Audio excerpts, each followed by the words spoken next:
제39편 다윗의 시 인도자를 따라 여두둔 형식으로 부르는 노래. 내가 말하기를 나의 행위를 조심하여 내 혀로 범죄하지 아니하리니 악인이 내 앞에 있을 때 내가 내 입에 재갈을 먹이리라 하였도다. 내가 잠잠하여 선한 말도 하지 아니하니 나의 근심이 더 심하도다. 내 마음이 내 속에서 뜨거워서 작은 소리로 읊조릴 때 불이 붙으니 나의 혀로 말하기를 여호와여 나의 종말과 연한이 언제까지인지 알게 하사 내가 나의 연약함을 알게 하소서. 주께서 나의 날을 한 뼘 길이만큼 되게 하시매 나의 일생이 주 앞에는 없는 것 같사오니 사람은 그가 든든히 서 있는 때에도 진실로 모두가 허사뿐이니이다. 진실로 각 사람은 그림자같이 다니고 헛된 일로 소란하며 재물을 쌓으나 누가 거둘는지 알지 못하나이다. 주여 이제 내가 무엇을 바라리요? 나의 소망은 주께 있나이다. 나를 모든 죄에서 건지시며 우매한 자에게서 욕을 당하지 아니하게 하소서. 내가 잠잠하고 입을 열지 아니함은 주께서 이를 행하신 까닭이니이다. 주의 징벌을 나에게서 옮기소서. 주의 손이 치심으로 내가 쇠망하였나이다. 주께서 죄악을 책망하사 사람을 징계하실 때 그 영화를 존먹음같이 소멸하게 하시니 참으로 인생이란 모두 헛될 뿐이니이다. 여호와여 나의 기도를 들으시며 나의 부르짖음에 귀를 기울이소서. 내가 눈물 흘릴 때 잠잠하지 마옵소서. 나는 주와 함께 있는 나그네이며 나의 모든 조상들처럼 떠도나이다. 주는 나를 용서하사 내가 떠나 없어지기 전에 나의 건강을 회복시키소서. 탈무드에 보면 그런 이야기가 있다고 하지요. 하나님께서 사람들에게 두 가지 기회를 주어 보신다. 한 번은 모든 것을 가져보는 그런 기회를 주신다는 겁니다. 원하는 것이 내게 주어졌을 때, 내가 원하는 것을 갖게 되었을 때 어떤 사람들은 기쁨과 감사의 찬송을 부르지만 어떤 사람들은 내가 잘나서 그랬다 이렇게 자고하면서 교만하여 스스로 넘어지는 사람이 있다는 것입니다. 반대로 모든 것을 빼앗아 가시는 그런 경험을 하게 하신다, 이런 이야기를 또한 전합니다. 하나씩 하나씩 내게 소중했던 것을 가져가신다는 거예요. 그랬을 때 하나님을 의지하는 자들은 이 가운데에서도 하나님의 섭리와 뜻이 있을 것이다 라는 믿음을 가지고 참아 기다리며 또한 하나님의 도우심과 인도하심의 은혜를 구하는 자들이 있는 반면에 본래부터 내 것이었던 것이냐, 하나님 앞에 마치 빚쟁이 독촉하듯이 왜 이것을 내놓지 않으시냐고 따지고 항변하고 불신앙적으로 반항하는 그러한 사람이 있다는 이야기입니다. 오늘 본문 말씀을 보면 어려운 상황 가운데 처하여 있는 시편 저자의 고백이 나옵니다. 우리가 어려운 일을 만납니다. 어떤 사람에게는 별것 아닌 일이어도 어떤 사람들에게는 죽을 만큼의 고통일 경우도 있습니다. 그러한 어려움 앞에서 우리가 깨닫고 또한 우리가 의지하는 것은, 그래서 우리가 새로워지는 것은 어떤 것인가, 오늘 말씀을 통해서 우리가 깨달을 수 있기를 원합니다. 오늘 말씀의 표제를 보면 다윗의 시라 했고 인도자를 따라 여두둔 형식으로 부르는 노래라고 했습니다. 여두둔이라는 단어는 시편에서 3번 등장을 합니다. 오늘 말씀하고 또 62편, 77편에 이렇게 2번 더 등장을 하는데, 오늘 말씀에 여두둔 형식 이렇게 표현된 걸로 보아서 이 시를 노래하는 어떤 그 방식, 형식이라고 짐작을 할 수도 있는데, 다른 구절에 보면 이 여두둔이 사람일지도 모르겠다 이런 이렇게 추정을 하게 하기도 하는 표현도 있습니다. 어쨌든 인도자를 따라 부르는 노래라는 것에서 알 수 있듯이 인도자의 인도를 따라서 성도들이 함께 이 노래를 부를 수 있도록 지어졌다 하는 사실과 여기에는 또 일정한 약속된 형식이 있었다는 것 정도 이렇게 짐작할 수 있게 됩니다. 우리가 이 시를 보면서 위기에 처하여 있을 때 우리는 어떤 말을 하는가, 어떤 행동을 하는가를 생각을 해보게 됩니다. 1절을 보면 내가 말하기를 나의 행위를 조심하여 내 혀로 범죄하지 아니하리니 악인이 내 앞에 있을 때에 내가 내 입에 재갈을 먹이리라 하였도다. 그러니까 내가 말하기를, 다시 말해서 이전에 이런 다짐을 했었다는 것을 언급하고 있습니다. 무슨 한마디로 말하면 내가 입 다물고 있겠다 이런 말입니다. 특별히 어떤 상황에서 이런 이야기를 하고 있을까요? 이 오늘 시편 전반에 흐르는 어떤 그 정서와 분위기를 보면 내가 고난 당하고 있을 때에 평소에도 그러하겠지만 말 조심하겠다 이런 다짐을 스스로 했었던 겁니다. 여러분, 사람이 이 평정심을 잃으면 나중에 후회할 말을 하게 되기가 쉽습니다. 사람 앞에서든지 하나님 앞에서든지 홀로 있어서 자기 자신에게라도 내가 힘겹고 고통스러울 때는 진중해야 합니다. 안 그러면 나중에 주워 담지도 못할, 책임질 수도 없는 말을 할 때가 있습니다. 혹 누구하고 좀 이렇게 분노가 일어서 다투어지는 그런 상황이 되었다면 정신을 똑바로 차려야 됩니다. 책임지기 어려운 그런 행동이나 말을 해서는 안 될 겁니다.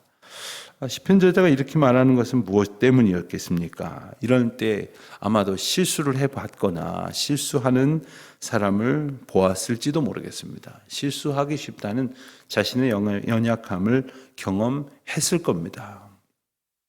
어떤 성도님이 자신은 절대로 이 직장에서 절대로 술 한 모금이라도 먹는 자리는 어울리지 않는다고 그런 말씀을 하세요. 근데 그분이 하시는 일이 더러는 이렇게 접대도 하고 그런 일이어서 그렇게 지내시기가 쉽지 않을 수도 있겠다 이런 생각을 했는데, 아마 젊어서 자기가 존경하는, 대단히 존경하는 그 회사의 그 상사가 술자리에서 실수하는 것을 아마 보고 굉장히 충격을 받으셨던 모양이에요. 사람은 아무리 잘나고 칭찬할 만하고 많은 사람들이 존경할 만해도 제정신을 못 가누면 저렇게 실수할 수도 있겠다. 이런 생각을 하고는 절대로 그렇지 않겠다고 다짐을 했습니다. 하시는 이야기를 들었습니다. 그분은 타산지석으로 아주 좋은 것을 깨달은 겁니다. 사람이 자기가 실수하고도 못 깨닫는 사람이 있는데 다른 사람의 실수를 보고도 깨달을 수 있었다면 참 다행이겠죠.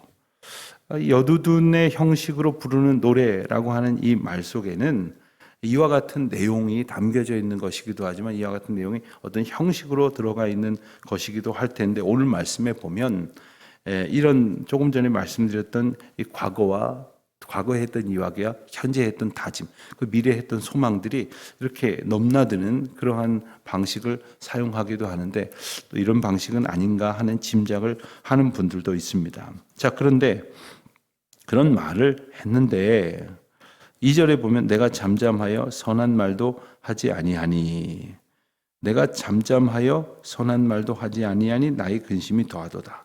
나의 마음이 내 속에서 뜨거워서 작은 소리로 읊조릴 때에 불이 붙으니 나의 혀로 말하기를 하면서 본인이 지금 고백하는 여호와께 드리는 청원을 4절로 6절까지 말씀해서 드립니다. 그것은 바로 나의 종말과 연한이 언제까지인지 알게 하소서. 또 한 가지는 내가 나의 연약함을 알게 하소서.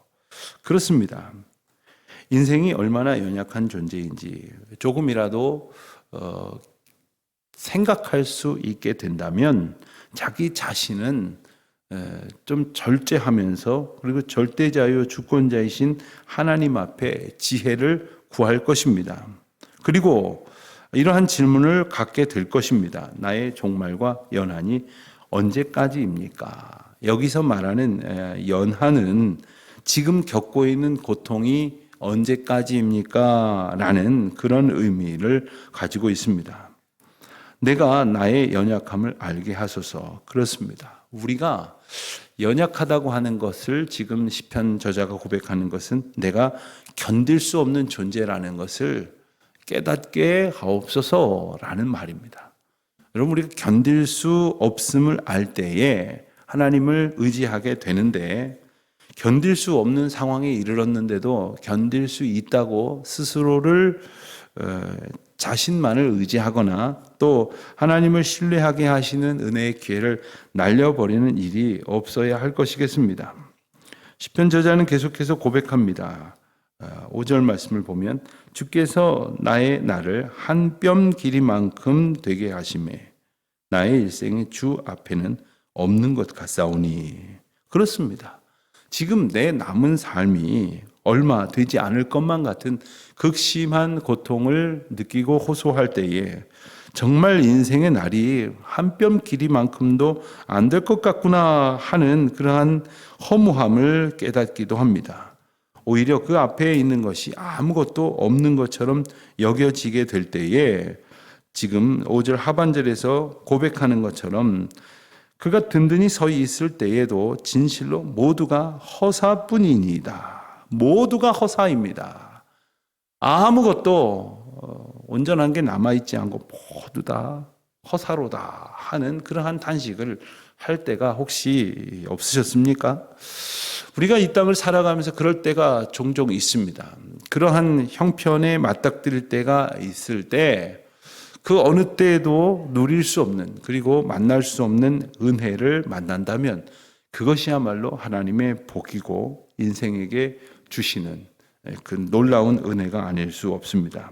6절을 보면 진실로 각 사람은 그림자같이 다니고 헛된 일로 소란하며 재물을 쌓으나 누가 거둘는지 알지 못하나이다. 참 재미있는 말이기도 하지만 이것이 정말 허망한 것을 쫓아 불나방처럼 달려들고 애쓰는 인생의 모습이 아닙니까? 실체가 없는, 정말 그림자처럼 아무것도 아닌 그러한 인생을 살아가고 있는 그런 모습이 아니겠는가? 아주 요란하여서 뭔가 대단한 일을 하는 것처럼 열심히 살아가고 있습니다마는 헛된 일로 소란하지 않은가? 열심히 노력해서 재물을 쌓는 것 같으나 그거 결국 누가 가지게 될런지 누가 거둘런지 알지도 못할 일로 분주한 것이 아닌가. 참 인생은 허망한 것을 향하여 애쓰고 수고하는 것이다 라는 것을 이제 저자가 깨달았습니다. 자, 이제 시인은 이렇게 고백을 합니다. 7절입니다. 주여 이제 내가 무엇을 바라리요? 나의 소망은 주께 있나이다. 자, 이러한 고백을 할 수 있는 깨달음이 주어졌다면 참 큰 은혜가 아닐 수 없습니다. 헛된 것을 깨달았다고 하는 것은 결코 허무함으로 절망을 갖고 마는 것이 아닙니다. 우리가 인생을 살아가면서 하나님을 알지 못하는 자들은 이 허무를 견디지 못합니다. 이 허무함 때문에 자기 목숨을 던져버리는 일이 허다합니다. 그러나 하나님 앞에 살아가는 인생들, 하나님의 인도하심 가운데 사는 인생들은 하나님 앞에 나의 허망한 것으로 인하여 온전히 아무것도 없음을 주님 앞에 인정하면서 빈손으로 두 손 들고 나아갈 때에 우리 주님께서 우리의 모든 것을 채우시고 또 특별히 하나님의 지혜를 얻게 하시는 은총을 보게 되는 것이죠. 10절 말씀을 보면 또 시편 저자는 이렇게 노래합니다. 주의 징벌을 나에게서 옮기소서. 주의 손이 치심으로 내가 쇠망하였나이다. 자, 이 10절 말씀을 보면 오늘 시인은 어제 우리가 주일 말씀으로 함께 보았던 38편과 비슷한 그러한 의미를 가지고 있음을 알게 됩니다. 나의 이 고난이, 내가 겪는 이 징계가 나의 죄로 인한 하나님의 조처임을 깨닫고 있다는 겁니다.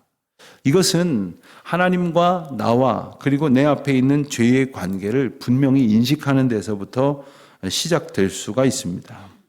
주께서 11절입니다. 죄악을 책망하사 사람을 징계하실 때에 그 영화를 좀 먹음같이 소멸하게 하시니. 이 11절 말씀에서 하나님께서 각 인생을 주장하시는 놀라운 영적 원리를 잘 깨달아서 고백을 하고 있습니다. 죄악을 책망하시는 것입니다. 사람을 책망하시는 것이 아니라 죄악을 책망하시는 거예요. 그리고 사람을 징계하시는 것입니다. 어제도 말씀드렸듯이 하나님께서 우리의 죄를 책망하사 우리를 징계하시는 것은 우리에게서 그 죄의 값을 치르게 하시는 것입니다. 그래서 그 죄가 더 이상 나를 괴롭히지 않도록 하시는 것입니다. 그 영화를 좀 먹음같이 소멸하게 하시니 내가 화려하고 대단한 것으로 뭔가를 쌓았다고 생각한 것을 다 소멸하게 하시는 것은 죄의 결과로 인하여 얻어진 것을 의지하지 말게 하시는 것입니다. 하나님께서 주시는 것, 그것이 비록 적은 것이 되어질지라도 혹 아무것도 없는 것이라 할지라도 죄의 결과로 쌓은 것으로 즐거워하며 살지 않도록 하시는 것이니 헛된 노력과 허망한 것을 쫓는 그러한 불의하고 그리고 죄악 가운데 있었던 모든 수고가 다 헛된 것이라고 하는 인생의 고백을 하고 있는 것입니다. 12절입니다. 여호와여 나의 기도를 들으시며 나의 부르짖음에 귀를 기울이소서. 내가 눈물 흘릴 때에 잠잠하지 마옵소서. 나는 주와 함께 있는 나그네이며 나의 모든 조상들처럼 떠도나이다. 12절 말씀에 나와 있는 그 시편 저자의 자기 인식적 고백은 참 재밌는 표현이기도 합니다. 주와 함께 있는 나그네. 이 나그네라는 말을 우리는 종종 쓰는 이야기를 듣습니다. 인생은 마치 나그네길과 같다.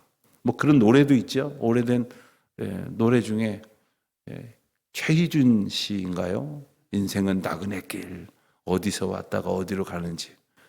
그렇습니다. 인생이 나그네길처럼 느껴집니다만은 그러고 말면 참 허망한 겁니다. 시작도 없는 것 같고 끝도 없는 것 같고. 그러나 인생은 부득불 우리의 연약함 때문에 나그네길처럼 걸어가는 것에 불과하지만 나는 주님과 함께 있다는 거예요. 주님과 함께. 주님과 함께 있기 때문에 그 나그네길이 두려울 길도 아니고 외로울 길도 아니고 그리고 넘어질 길도 아니라는 것입니다.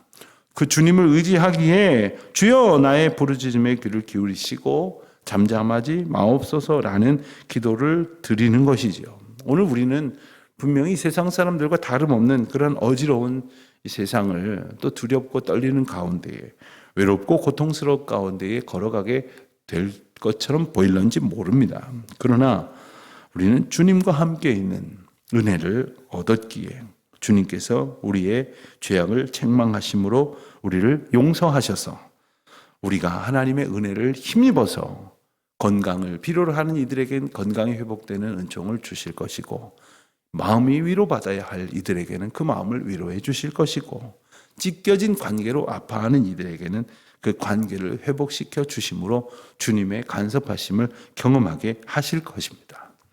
오늘을 살아가는 우리에게 이와 같은 소망을 주셨사오니 이 소망을 가지고 오늘 하루 우리의 걸음을 믿음으로 걸으시고 주님과 동행하시고 주님의 돌보심과 고치심과 새롭게 하시는 은혜를 누리는 저와 여러분 되시기를 주의 이름으로 축원드립니다. 기도하겠습니다. 하나님 아버지, 허무한 것을 느끼는 것으로 종결될 수밖에 없는 저희 인생이오나 우리를 돌보시고 우리와 함께 하시는 주님의 은혜를 이마만큼의 은총으로 깨닫게 하시니 감사합니다. 이 은혜를 기억하며 오늘도 살게 하여 주시옵소서. 예수님의 이름으로 기도합니다.